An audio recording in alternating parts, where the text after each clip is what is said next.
In 8 hours, you'll be naked in a field, covered in swan feathers, begging an enraged goddess not to turn your entrails into serpents. But relax. Right now, you're just dreaming of golden clouds and a deep voice whispering your name. Today you woke up, but there's a problem. You're Zeus's mortal lover. You open your eyes, and the first thought of the day is, I am special. The king of the gods, the lord of the skies, the almighty of Olympus chose you. Among all the mortals in Greece, among all the nymphs, among all the available goddesses, he wanted you. This should be the greatest compliment in the universe. And honestly, it is. But it's also the worst mistake of your life, and you don't know it yet. Your room is simple. You're the daughter of a minor king, important enough to have servants, irrelevant enough for no one to care much about what you do, perfect for a divine affair. Zeus has a type, and that type is woman nobody will believe when she tells the story. You get up and walk to the window. The day is beautiful. Blue sky, birds singing, gentle breeze. I watch you take a deep breath with a silly smile on your face, and I need to mention that this is the last moment of genuine peace you'll have today. Enjoy it. Store it in your memory. You'll need it later when you're crying hidden behind a bush. A servant enters with your breakfast. Fruits, bread, honey. You eat absent-mindedly, thinking about your divine lover. When was the last time he appeared? 3 weeks? 4? You've lost count. That's how it works with Zeus. He shows up, says you're the most beautiful of all mortals, makes you feel like the most special creature in the cosmos, and then disappears for an indefinite period. No letter, no messenger, no Olympic carrier pigeon, nothing. You try not to think about it. He's a god.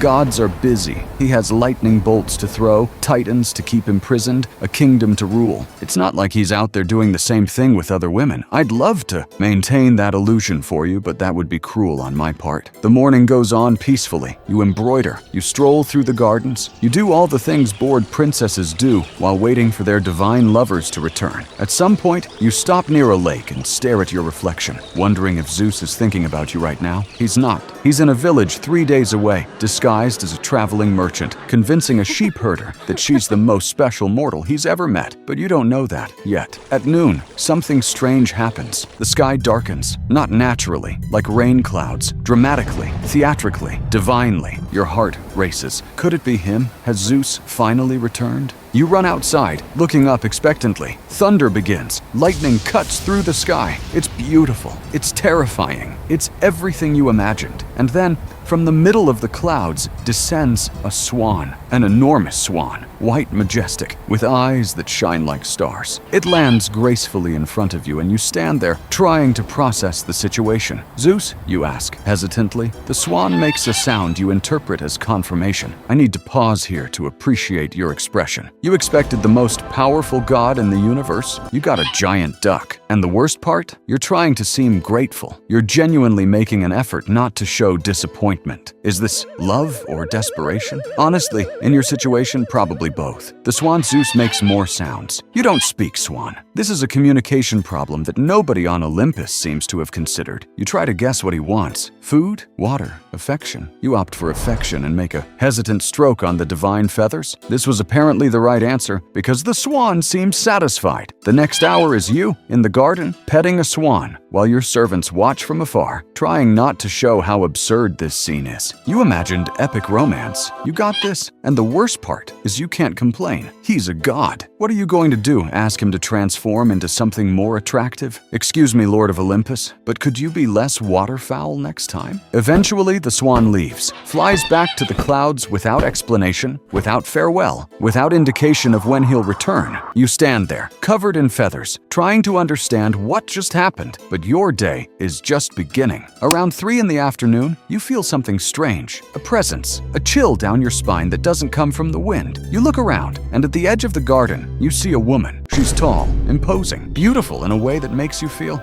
instantly inferior. Her eyes are cold as marble and are fixed on you with an intensity that suggests she knows exactly what you did, what you're doing, what you were planning to do. Hera, your blood freezes, your heart stops. Every story you've ever heard about what happens to Zeus's lovers flashes through your mind in rapid sequence. Io, transformed into a cow and chased by an eternal gadfly. Callisto, transformed into a bear. Semele, incinerated by seeing Zeus's true form. The list is long. The list is is creative. The list is terrifying. So it's you, Hera says, and her voice is poisoned honey. The new favorite. You try to speak. Nothing comes out. Your body has decided that complete paralysis is the best survival strategy. I disagree, but I understand the logic. Don't worry, she continues, walking slowly toward you. I didn't come to hurt you, yet. That yet echoes in your head like personal thunder. Hera stops a few steps away from you. She examines you from head to toe, the way someone examines an insect before deciding whether it's worth crushing. You know you're not special, don't you? She asks. You know there were hundreds before you, and there will be hundreds after. You want to say it's different, that Zeus really loves you, that what you have is real, but the words die in your throat because deep down a part of you always knew this was a lie. Did he say you were unique? Hera laughs. It's not a joyful laugh. He says that to everyone. It's his script. It's worked for millennia. If you're enjoying watching this mortal have her life shattered by questionable romantic decisions, imagine how much divine tragedy we still have to explore together. Olympus is full of stories like this, and I'm here to narrate each one of them. Subscribe down below because, let's face it, you won't want to miss the next mythological disasters. Hera disappears as suddenly as she arrived. No smoke, no lightning, no drama, just vanishes. And you stand there in the garden with the weight of everything she said slowly sinking into your chest. The next 2 hours are basically you walking in circles, reevaluating every choice you've made since that too handsome man appeared at the spring festival. That man,